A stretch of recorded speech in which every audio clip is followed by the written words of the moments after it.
दिल्ली की राजनीति और देश भर के लाखों पेंशनर्स के लिए मार्च की ये दिन बेहद अहम बन चुके हैं। 12, 13 और 14 मार्च को राजधानी दिल्ली के जंतर मंतर पर जो दृश्य दिखाई दे रहा है वो केवल एक साधारण प्रदर्शन नहीं बल्कि एक बड़े जन आंदोलन की शक्ल ले चुका है। EPS 95 राष्ट्रीय संघर्ष समिति के नेतृत्व में देश भर से आए हजारों पेंशनर्स अपनी पुरानी मांगों को लेकर यहां एकत्रित हुए हैं। इस आंदोलन का नेतृत्व राष्ट्रीय अध्यक्ष कमांडर अशोक रावत कर रहे हैं और उनके साथ जनरल सेक्रेटरी वीरेंद्र सिंह राजावत सहित समिति के कई वरिष्ठ नेता मौजूद हैं। इन नेताओं का कहना है कि ये संघर्ष केवल एक आर्थिक मांग का मुद्दा नहीं बल्कि लाखों बुजुर्गों की गरिमा और सम्मान से जुड़ा सवाल है। दिल्ली के जंतर मंतर पर इन दिनों जो माहौल दिखाई दे रहा है वो किसी बड़े राजनीतिक आंदोलन से कम नहीं है। सड़कों पर बड़ी संख्या में बुजुर्ग, पुरुष और महिलाएं हाथों में तख्तियां और बैनर लेकर खड़े दिखाई देते हैं। कोई अपने हाथ में 7,550 प्लस DA लागू करो का पोस्टर लिए है तो कोई पेंशनर्स को न्याय दो के नारे लगा रहा है। सुबह से शाम तक लगातार नारेबाजी, भाषण और बैठकों का सिलसिला जारी है। आंदोलनकारियों का कहना है कि वर्षों से वे अपनी मांग सरकार के सामने रख रहे हैं लेकिन हर बार उन्हें केवल आश्वासन ही मिला है। अब उनका धैर्य जवाब दे चुका है और इस बार वे बिना ठोस निर्णय के वापस जाने के लिए तैयार नहीं। इस आंदोलन की सबसे बड़ी मांग EPS 95 पेंशन योजना के तहत न्यूनतम पेंशन को बढ़ाकर 7,500 रुपये प्रतिमाह करने और इसके साथ महंगाई भत्ता यानी DA जोड़ने की है। पेंशनर्स का कहना है कि वर्तमान में जो पेंशन उन्हें मिल रही है वो इतनी कम है कि उससे सम्मानजनक जीवन जीना संभव नहीं है। कई बुजुर्गों को 1,000 या 1,500 रुपये जैसी बहुत छोटी राशि मिलती है जिससे दवाइयों और रोजमर्रा के खर्च भी पूरे नहीं हो पाते। ऐसे में उनका कहना है कि सरकार को तुरंत इस पर निर्णय लेना चाहिए ताकि लाखों पेंशनर्स को राहत मिल सके। 11 मार्च की सुबह से ही जंतर मंतर पर भीड़ तेजी से बढ़ती नजर आई। अलग अलग राज्यों से आए पेंशनर्स के समूह लगातार वहां पहुंच रहे थे। कई लोग रात भर यात्रा करके दिल्ली पहुंचे थे ताकि इस ऐतिहासिक आंदोलन का हिस्सा बन सके। सुबह के समय जब मंच से नेताओं ने भाषण देना शुरू किया तो भीड़ में एक अलग ही ऊर्जा दिखाई देने लगी। कमांडर अशोक रावत ने अपने संबोधन में साफ शब्दों में कहा कि अब केवल आश्वासन का समय खत्म हो चुका है। उन्होंने कहा कि पेंशनर्स को अब लिखित आदेश चाहिए और वो भी तुरंत। उनका कहना था कि अगर सरकार इस बार भी केवल वादों से काम चलाने की कोशिश करेगी तो आंदोलन और तेज होगा। दिल्ली में इस बढ़ती भीड़ को देखते हुए सुरक्षा एजेंसियां भी सक्रिय हो गई हैं। पुलिस ने जंतर मंतर और आसपास के इलाकों में अतिरिक्त बल तैनात कर दिया है। कई जगह बैरिकेड्स लगाए गए हैं ताकि स्थिति नियंत्रण में रहे। लेकिन आंदोलनकारियों का कहना है कि उनका संघर्ष पूरी तरह शांतिपूर्ण है और वे केवल अपने अधिकार की मांग कर रहे हैं। उनका कहना है कि बुजुर्ग लोग किसी प्रकार की हिंसा नहीं चाहते लेकिन यदि सरकार उनकी बात नहीं सुनेगी तो वे आंदोलन को और व्यापक रूप देंगे। सूत्रों के अनुसार इस आंदोलन की गंभीरता को देखते हुए प्रधानमंत्री कार्यालय तक भी इसकी रिपोर्ट पहुंच चुकी है। बताया जा रहा है कि सुरक्षा एजेंसियों ने सरकार को जानकारी दी है कि जंतर मंतर पर पेंशनर्स की संख्या लगातार बढ़ रही है और यदि जल्द कोई निर्णय नहीं लिया गया तो ये आंदोलन और बड़ा रूप ले सकता है। इसी कारण वित्त मंत्रालय और अन्य संबंधित विभागों के वरिष्ठ अधिकारियों को भी स्थिति पर नजर रखने के निर्देश दिए गए हैं। मंच से दिए जा रहे भाषणों में लगातार ये बात दोहराई जा रही है कि पेंशनर्स ने सरकार को पहले ही काफी समय दिया है। कई बार ज्ञापन दिए गए, प्रतिनिधिमंडल ने मुलाकात की और विभिन्न स्तरों पर चर्चा भी हुई लेकिन अभी तक कोई ठोस फैसला सामने नहीं आया।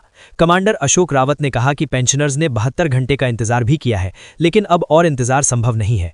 उन्होंने साफ कहा कि इस बार आंदोलन तब तक जारी रहेगा जब तक सरकार लिखित आदेश जारी नहीं करती। जंतर मंतर पर मौजूद कई बुजुर्गों ने मीडिया से बातचीत में अपनी समस्याएं भी बताईं। किसी ने कहा कि 30-35 साल नौकरी करने के बाद भी उन्हें इतनी कम पेंशन मिलती है कि गुजारा करना मुश्किल हो जाता है।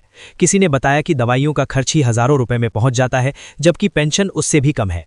कई लोग भावुक होकर कहते नजर आए कि उन्होंने अपनी पूरी जिंदगी देश की सेवा में लगा दी लेकिन बुढ़ापे में उन्हें सम्मानजनक जीवन नहीं मिल पा रहा है।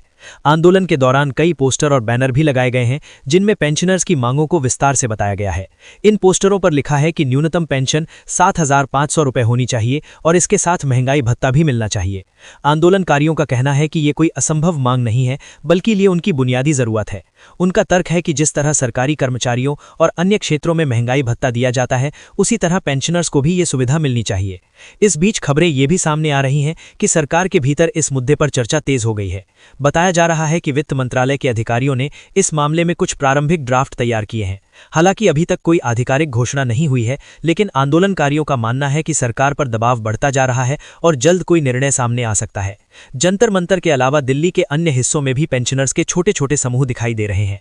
कई संगठन इस आंदोलन के समर्थन में आगे आए हैं। सोशल मीडिया पर भी ये मुद्दा तेजी से चर्चा में है। लोग लगातार पोस्ट और मैसेज के जरिए सरकार से मांग कर रहे हैं कि पेंशनर्स की समस्या का जल्द समाधान किया जाए। कमांडर अशोक रावत ने अपने भाषण में ये भी कहा कि यदि सरकार ने जल्द निर्णय नहीं लिया तो आंदोलन को और व्यापक बनाया जाएगा। उन्होंने चेतावनी दी कि जरूरत पड़ी तो देश भर में बड़े स्तर पर प्रदर्शन किए जाएंगे। उनका कहना था कि यह दिल्ली का आंदोलन नहीं है बल्कि पूरे देश के पेंशनर्स की आवाज है। आंदोलन के दौरान एक दिलचस्प दृश्य ये भी देखने को मिला कि कई बुजुर्ग अपने साथ तिरंगा झंडा लेकर आए थे और देशभक्ति के नारे लगा रहे थे। उनका कहना था कि वे देश के खिलाफ नहीं बल्कि अपने अधिकार के लिए संघर्ष कर रहे हैं। उनका विश्वास है कि सरकार उनकी बात जरूर सुनेगी और उन्हें न्याय मिलेगा। शाम के समय जब जंतर मंतर पर भीड़ और बढ़ गई तो माहौल और भी जोशीला हो गया। मंच से लगातार घोषणाएं की जा रही थीं और आंदोलनकारियों को एकजुट रहने की अपील की जा रही थी। नेताओं का कहना था कि ये एक लंबी लड़ाई है और इसमें धैर्य तथा एकता दोनों की जरूरत है। इस पूरे आंदोलन का एक महत्वपूर्ण पहलू ये भी है कि इसमें देश के विभिन्न राज्यों से आए लोग शामिल हैं। महाराष्ट्र, राजस्थान, उत्तर प्रदेश, हरियाणा, पंजाब, मध्य प्रदेश और कई अन्य राज्यों से पेंशनर्स दिल्ली पहुंचे हैं। सभी का उद्देश्य एक ही है, न्यूनतम पेंशन बढ़ाना और महंगाई भत्ता लागू कराना। जैसे जैसे समय बीत रहा है, सरकार और आंदोलनकारियों के बीच तनाव भी बढ़ता नजर आ रहा है। पेंशनर्स का कहना है कि अब उन्हें केवल लिखित आदेश चाहिए, मौखिक आश्वासन या भविष्य के वादों से वे संतुष्ट नहीं होंगे। उनका कहना है कि जब तक वित्त मंत्रालय की ओर से आधिकारिक नोटिफिकेशन जारी नहीं होता, तब तक आंदोलन जारी रहेगा। कई नेताओं ने यह भी कहा कि यदि जल्द समाधान नहीं निकला तो वे जेल भरो आंदोलन शुरू करने पर भी विचार कर सकते हैं। हालांकि अभी तक आंदोलन पूरी तरह शांतिपूर्ण है और सभी लोग अनुशासन बनाए रखने की अपील कर रहे हैं।